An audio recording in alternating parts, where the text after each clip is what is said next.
Hey guys, Bios Ramos, and the time has finally come. The Miami Dolphins have been eliminated from playoff contention following their 8th loss of the season, now at 6-8 after their 15-28 loss to Pittsburgh Steelers on Monday Night Football.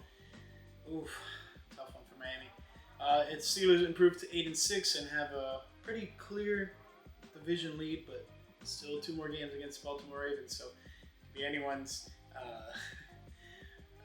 division at the end of the season. Let's talk about stuff that happened in this matchup. Tua threw an interception early on, but it didn't really cost the Dolphins. But then the Dolphins allowed 28 straight unanswered points. And then after that, it was pretty much garbage time the rest of the way through, pretty much the whole fourth quarter. And the Dolphins were able to find themselves back into it with 2 fourth quarter touchdowns. Tried to go for 2-point conversions on each of the touchdowns and weren't able to convert. So big time wash by this Miami Dolphins team. Really, when the whole season was on the line, in the earlier matchups, it was what it was when this Dolphins team was going on this win streak. But now, when it really mattered, a pivotal matchup against a possible playoff contender, fall flat on your face in 21-degree weather. So the cold strikes the Dolphins once again. Storylines never fail to disappoint. Anyways, let's talk about some team stats. Then we'll go into the highlight, box score, and last but not least, address the Dolphins' keys to victory and whether or not they achieved them or not. Obviously not. But let's start with the team stats. Dolphins had 16 first down to the Steelers' 22. Let's talk about third down efficiency. Dolphins were 2 of 8, meanwhile the Steelers were 4 of 13. Fourth down efficiency, Dolphins were 1 for 1. Steelers were 3 for 3. Tough one. Total yards, Dolphins had 285, Steelers had 336. What else? Let's go to red zone made per attempt. Both teams were 100% there, with Dolphins going 2 for 2 and the Steelers are going 3 for 3. Penalties, 6 penalties for 31 total yards for the Miami Dolphins, 4 penalties for 25 yards for the Steelers. Dolphins committed 1 turnover. The Dolphins had a time of possession of 26 minutes and 27 seconds. Meanwhile, Steelers had a time possession of 33 minutes and 33 seconds.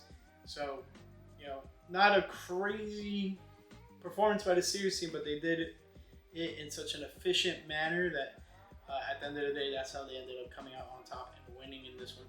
Now, let's get into the highlight. And full disclosure, as always, I do not own the rights to this footage, so if YouTube, NFL, whoever wants to take it down, I'm more than happy to. If there's random jumps, you know why. But let's get into this one.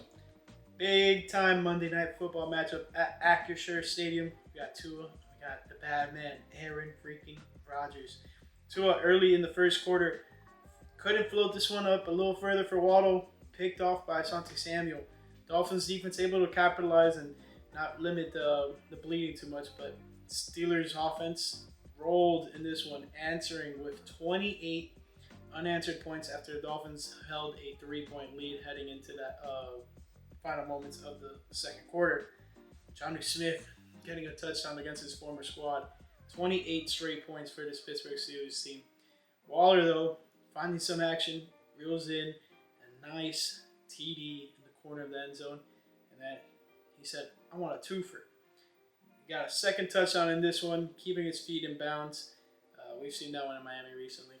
Anyways, Tua walking out and possibly, I wouldn't say this is the last time we see him in a Dolphins uniform. There's still 3 games left in the season.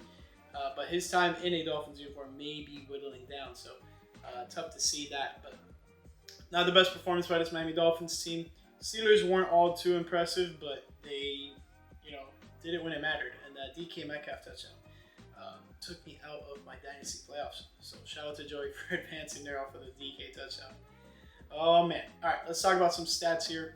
We got Tua going 22 of 28, 253 total yards, 2 touchdowns, 1 interception. Was sacked 4 times for 31 total yards, all full sacks. Half of them, just holding onto the ball too long. Especially there was one in the fourth where just get rid of the football, stop the clock, give yourself as much time as possible. But no, he went down on a sack. Very questionable there. Let's talk about Aaron Rodgers, 23 of 27, 224 yards, 2 touchdowns, sacked 3 times for a loss of 23. Rodgers just played very precise football. They didn't ask of him to do much, and then when they did, a lot of it was checkdowns, and then a lot of precision passes down the field, and it set up a lot of two of the touchdowns, the one to MVS and the one to DK. Both of those, put the ball in a position where the player can make a play on the ball. MVS caught it in stride going into the end zone. Meanwhile, DK caught it, made his move, stiff arm a Dolphin player, and got into the end zone. Let's talk about rushing. The Dolphins had 63 yards on the ground today. Not the best rushing game, especially following up that 200-yard performance against the New York Jets. Achane led the charge with 12 carries for 60 yards. Everyone else did not even pass 3 total yards. Let's talk about the Steelers. They had 135 yards on the ground, led by Kenneth Gainwell with 13 carries for 80 total yards. Jalen Warren followed that with 12 carries for 33. Jonnu Smith, surprisingly, 1 carry for 14 yards, and that was the touchdown he got there at the end of that Steelers rip there that capped off the 28 points. Let's talk about receiving. Devon Achane led the Dolphins with 6 receptions for 67 total yards. Waller following that with 7 total, 66 yards, and 2 touchdowns. Greg Dulcich, 2 receptions, 46 total yards. Waddle, 2 receptions, 26 yards. Julian Hill, 2 receptions, 25. And everyone else did not surpass 10 yards. Let's talk about the Steelers. They had 224 yards receiving, led by DK Metcalf, 3 receptions for 55 total yards, and a touchdown, longest of 28, which was that big touchdown where he stiffed the Dolphins into the end zone. Kenneth Gainwell, 7 receptions for 46 total yards. Pat Freiermuth, 3 receptions for 45. Darnell Washington, 3 receptions for 25. And MVS, 1 reception for 19, which was that touchdown. Everyone else was 15 or below for the Steelers. Let's talk about defense. Jordan Brooks led the Dolphins in tackling once again with 13 total tackles, 7 solo. He had 1 sack, 2 tackles for a loss, a pass deflection, a QB hit, and one very stupid, unsportsmanlike penalty where the Dolphins were possibly going to got a chance back into this game, but on 3rd down, you tackle Pat Freiermuth before the sticks and then get called for a taunting. Love to see it. Season's on the line, and here we go. Moving on, we got Tyrell Dodson, 10 total tackles, 8 solo, and then some key stats here. Minkah Fitzpatrick, a tackle for a loss. He left the game early with an apparent injury. Hopefully everything's going well for him there. Zach Sealer with a sack, tackle for a loss, and a QB hit. Same for Zeke Biggers. And then Chop Robinson with a pass deflection. And that pretty much rounds out the Dolphins' defensive stats. Lack of tackling was a big one. Dolphins were doing pretty well with that early on in this game. Second half, a lot of broken tackles, a lot of extra yardage that happened after the contact, and it just did not look great defensively. I think the defense kind of got tired and fell apart a bit there. Let's talk about defensively for the Steelers. Patrick Queen had 10 total tackles, 9 solo, 2 tackles for a loss. Following him was Jalen Ramsey. Shout out Ramsey, wearing the jersey here. He had 6 total, 4 solo. He had 1 sack, 1 tackle for a loss, and a QB hit. Cameron Hayward, 1 sack, 2 tackles for a loss, and a QB hit. Then let's keep on moving. Peyton Wilson, 1 sack, 1 tackle for a loss, 1 QB hit. Same for Easy Ometueo. And then Alex Highsmith, pass deflection. Same for Asante Samuel Jr. Also had an interception, which was the one early in the first quarter. And then Nick Herbig with a QB hit. Speaking of Asante Samuel, 1 interception, return for no yards. Kick returns and punt returns, nothing crazy there. Kicking, Riley Patterson, 1 for 1 on field goals, and then that's pretty much it. Did not get a chance to kick either of the extra points. Chris Boswell, 4 for 4 on extra points, and then punting. Bailey had 4 punts for 194 yards, 1 touchback, none of which were in the 20, and 55 total yards was his longest. Forrest Waitman had 5 total punts, 231 yards. 1 was a touchback, 2 of which were in the 20, longest of 52.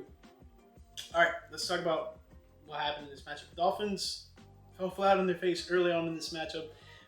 The score only looks relatively close due to the fact that Steelers were playing so far off the ball that Tua was able to dink and dunk all the way down the field. Later in the fourth, there was a lot of moments there where the ball was coming out quick, and I don't understand when they were passing it earlier on in the game why that wasn't the game plan, the approach. But no, let's have these very long developing plays where you put your quarterback in danger. For one, throwing it deep into double coverage, or two, people get covered up and then he has to go down with a sack. So just very questionable. The running game didn't succeed because the passing game was god awful, and you got in a hole too quick late in the game. So just unfortunate circumstances there. So Dolphins couldn't run the football, and yes, they didn't achieve that in terms of the key to victory, but they shot themselves in the foot too much and really put themselves in a bad hole.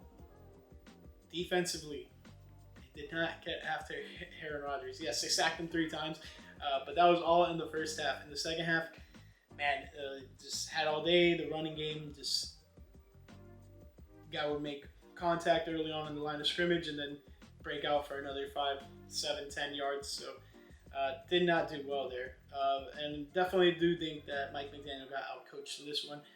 And that was the last third key to victory. So yeah, just wasn't the Dolphins game, and unfortunately their postseason hopes are dead in the waters, sunken down to the base shore of the water.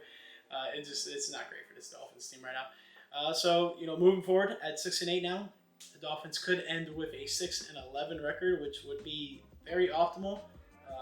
It's tough. You had this massive 4-game win streak in a very dire time where you needed it or your season was over, but now the season's officially over in terms of any postseason contention. So yeah, gotta lose all these games while you can, and shore up that draft position, because right now it's not sitting pretty. Because as far as it goes, the Dolphins are looking like I want to say 12th overall pick. If I want to say 1, 2, 3, 4, 5, 6, 7, 8, 9, 10, 11, 12. Yeah, right on the money. So don't know what to say there.